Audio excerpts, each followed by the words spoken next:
America போன்ற நாடுகள் இல்லாத பிரிக்ஸ் நாடுகள் என்று ஏஷியன் அண்டு யூரோப்பியன் மற்ற சீனா, இந்தியா இவர்களெல்லாம் சேர்ந்து உள்ள பிரிக்ஸ் கண்ட்ரிகள் ஒன்று சேர்த்து ஒரு முதல்ல யூரோப் யூனியன் யூரோ டாலர் கொண்டு வந்த மாதிரி அமெரிக்கன் டாலருக்கு எகென்ஸ்டில் இவங்களும் ஒரு யூனிட்ஸ் கொண்டு வர விருப்பப்படுறாங்க. டிஜிட்டல் கரன்சியாக கொண்டு வர விருப்பப்படுறாங்க.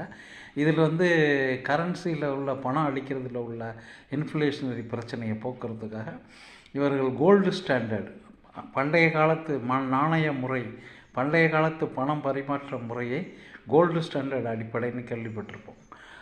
அதை டிஜிட்டல் மயமாக்கி இப்போ புது விதமான இதில் இன்ட்ரொடக்ஷன் பண்ணுறாங்க. கோல்டு ரிசர்வ் அந்தந்த நாட்டில் இருக்கிறதுக்கு தகுந்த மாதிரி டிஜிட்டல் கரன்சியை கொண்டு வர விரும்புகிறாங்க.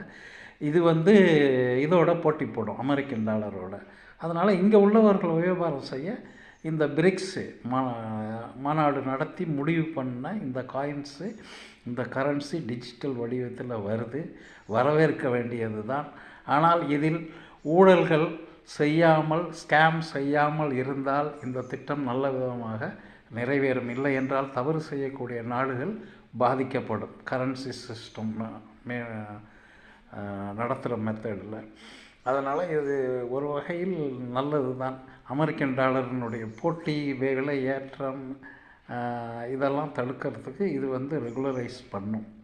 வணக்கம்.